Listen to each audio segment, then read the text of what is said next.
വയനാട് ഉരുൾപൊട്ടലിൽ കാണാതായ ആളുകൾക്കായി ചാലിയാർ പുഴയിലും ഇന്ന് തെരച്ചിൽ നടക്കും. നാവികസേനയുടെ ഹെലികോപ്റ്ററുകളും ബോട്ടുകളും ഡ്രോണുകളും ഉപയോഗിച്ചാകും ഇന്ന് തെരച്ചിലുണ്ടാകുക. 67 മൃതശരീരവും 121 ശരീരഭാഗങ്ങളുമാണ് ചാലിയാറിൽ നിന്ന് ഇതുവരെ കണ്ടെടുത്തത്. ചാലിയാർ പുഴയിൽ ഇനി മൃതദേഹങ്ങൾ ഉണ്ടോ എന്നുള്ള അന്വേഷണം ഇന്ന് നടക്കും. നിലമ്പൂരിൽ നിന്ന് സമീർ ബിൻ കരീം കൂടി നമുക്കൊപ്പം ചേരുകയാണ്. സമീർ, യഥാർത്ഥത്തിൽ ഈ ചാലിയാർ പുഴ നമ്മുടെ കേരളത്തിൻ്റെ മനസ്സിലേക്ക് ഒഴുകിയ ഒരു പുഴയാണ്, മൃതദേഹങ്ങൾ ഒഴുകി നടന്ന പുഴയായി മാറിയത്. വിശദാംശങ്ങൾ എന്താണ്? ചാലിയാർ പുഴയിൽ ഇന്ന് രാവിലെ 8 മണിയോട് കൂടിയായിരിക്കും ഔദ്യോഗികമായി തന്നെ തിരച്ചിൽ ആരംഭിക്കുക എന്നുള്ളതാണ്. പോലീസ്, വനം, ഫയർഫോഴ്സ്, NDRF, നാട്ടുകാര്, നൂറുകണക്കിന് സന്നദ്ധ പ്രവർത്തകർ എന്നിവരുടെ നേതൃത്വത്തിലായിരിക്കും ചാലിയാർ പുഴയിലുള്ള തിരച്ചിൽ പതിവ് പോലെ തന്നെ തുടങ്ങുക എന്നുള്ളതാണ്. പ്രധാനമായും ചാലിയാർ പുഴയുടെ നിലവിലുള്ള കൈപ്പിനി, ഏഴുംപാമ്പാടം, കുട്ടംകുളം, അമ്പിട്ടാംപൊട്ടി, മുണ്ടേരി, വാണിയമ്പുഴ, പൊത്തുകൾ തുടങ്ങിയ ഈ പ്രദേശത്തിന് കൂടാതെ വാഴക്കാട്, എടവണ്ണ തുടങ്ങിയ ചാലിയാർ പുഴയുടെ മുഴുവൻ തീരങ്ങൾ കേന്ദ്രീകരിച്ചും വിപുലമായ തിരച്ചിൽ ഇന്നും നടക്കുമെന്നുള്ളതാണ് അല്പസമയം മുന്നേ ജില്ലാ പോലീസ് മേധാവിയുമായി ബന്ധപ്പെട്ടപ്പോൾ അദ്ദേഹം നമ്മോട് വ്യക്തമാക്കിയിട്ടുള്ളത്.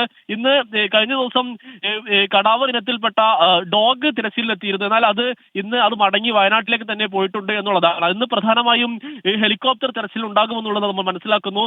അതോടൊപ്പം തന്നെ പോലീസിന്റെ ഡ്രോൺ ക്യാമറകളും ഉപയോഗിച്ചുള്ള തിരച്ചിലും ഇന്നുണ്ടാകും. പ്രധാനമായും ഈ വനത്തിനകത്ത് സംശയാസ്പദമായ രീതിയിൽ എന്തെങ്കിലുമൊക്കെ ലഭിക്കുമോ എന്നുള്ളത് കൂടിയാണ് പ്രധാനമായും ഈ ഡ്രോൺ ക്യാമറയിലൂടെ പരിശോധിക്കുക എന്നുള്ളതാണ്. പക്ഷേ ഇതിനുള്ള ഒരു പരിമിതി എന്നുള്ളത് ഈ മരങ്ങളും എല്ലാം തന്നെ മണ്ണിന്റെ നിറമായതിനാൽ തന്നെ മൃതദേഹമാണോ ശരീരഭാഗമാണോ അല്ലെങ്കിൽ മരങ്ങളോ മറ്റാണോ എന്ന് തിരിച്ചറിയാനാവാത്ത ഒരു പ്രശ്നം ഈ ഡ്രോൺ ക്യാമറയുമായി ബന്ധപ്പെട്ട തിരച്ചിലുണ്ട്. എങ്കിൽ പോലും സാധ്യമാകുന്ന എല്ലാം ഉപയോഗിച്ച് പോലീസും സന്നദ്ധ പ്രവർത്തകരും എല്ലാവരും ചേർന്ന് തിരച്ചിൽ നടത്തുന്നു എന്നുള്ളതാണ്.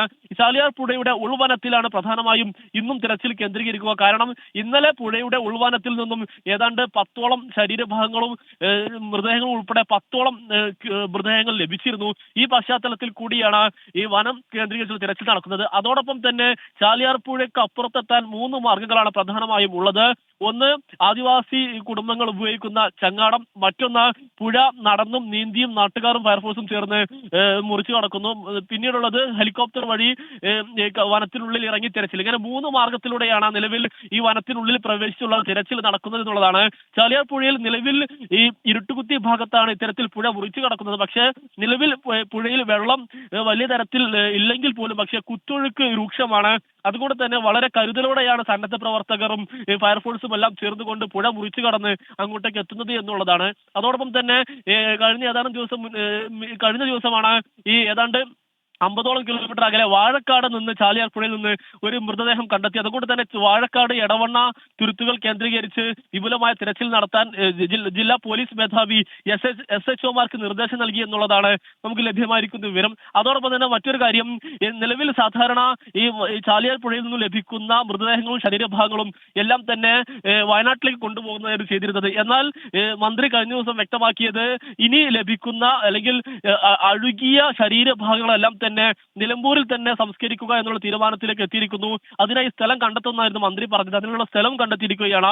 നിലമ്പൂർ നഗരസഭാ ശ്മശാനത്തിന് സമീപമായിരിക്കും ഈ ശരീരഭാഗങ്ങളെല്ലാം തന്നെ സംസ്കരിക്കുക എന്നുള്ളതാണ് നിലവിൽ നമുക്ക് ലഭ്യമായിരിക്കുന്ന വിവരം. പിന്നീട് ഇത് ഒരു സ്മാരകമാക്കി സംരക്ഷിക്കുമെന്ന് നിലമ്പൂർ നഗരസഭ ഇതുമായി ബന്ധപ്പെട്ട് വ്യക്തമാക്കിയിരിക്കുകയാണ്. ഏതായാലും സന്നദ്ധ പ്രവർത്തകരുടെ ഉൾപ്പെടെയുള്ളവരുടെ തിരച്ചിലാണ് നിലവിൽ ഈ നിലമ്പൂരിൽ പ്രധാനമായും നടക്കുന്നത്. സേനകൾക്കൊപ്പം നൂറുകണക്കിന് സന്നദ്ധ പ്രവർത്തകർ സ്വയം ഇവിടെ തിരച്ചിൽ നടത്തുന്നു എന്നുള്ള പ്രധാനപ്പെട്ട കാര്യം. കൂടുതൽ മൃതദേഹങ്ങളും ശരീരഭാഗങ്ങളും കണ്ടെത്തുന്നതും ഇവർ തന്നെയാണ് എന്നുള്ളതും ആശ്വാസകരമായ കാര്യമാണ്. അതോടൊപ്പം തന്നെ ഈ പുഴയ്ക്ക് അക്കരെ നിന്ന് കണ്ടെത്തുന്ന ശരീരഭാഗങ്ങളെല്ലാം തന്നെ ഇങ്ങോട്ടേക്ക് എത്തിക്കുന്നതിന് പരിമിതിയുണ്ട്. കാരണം ഈ കിലോമീറ്ററുകളോളം ഇപ്പോഴും ഈ മൃത ശരീരവും ശരീരഭാഗങ്ങളും ഈ ചുമന്നുകൊണ്ട് രക്ഷാപ്രവർത്തകർ പുഴക്കരികിലേക്ക് എത്തുന്നു. പുഴയിൽ നിലവിൽ ആദിവാസി കുടുംബങ്ങൾ ഉപയോഗിക്കുന്ന ചങ്ങാടം വഴി തുഴഞ്ഞ് മാത്രമാണ് ഈ ശരീരഭാഗങ്ങൾ ഇപ്പുറത്തേക്ക് എത്തിക്കാൻ കഴിയുന്നത് എന്നുള്ളതാണ് സങ്കടകരമായ കാര്യം. കാരണം 2018 പ്രളയത്തിൽ ഈ മുണ്ടേരി ഭാഗത്തുണ്ടായിരുന്ന പാലം തകർന്നതാണ്. പിന്നീട് അത് പുനർനിർമ്മിച്ചിട്ടില്ല.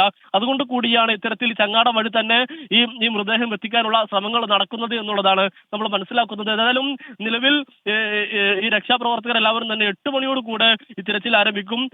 NDRF, നാവികസേന, അഗ്നിരക്ഷാസേന, വനം, പോലീസ് സേനകൾ, ഒപ്പം തന്നെ സന്നദ്ധ പ്രവർത്തകർ ഉൾപ്പെടെയുള്ളവർ ചേർന്നായിരിക്കും തിരച്ചിൽ നടത്തുക. നമുക്കൊപ്പം ചേർന്ന് സമീർ ബിൻ കരീമാണ്. ഇനി ആശ്വി നമ്മളിപ്പോൾ എങ്ങോട്ടായിരിക്കും? എന്തായാലും നമ്മുടെ വാർത്താ സംഘം പല സ്ഥലങ്ങളിലായിട്ട് ക്യാമ്പ് ചെയ്യുകയാണല്ലോ.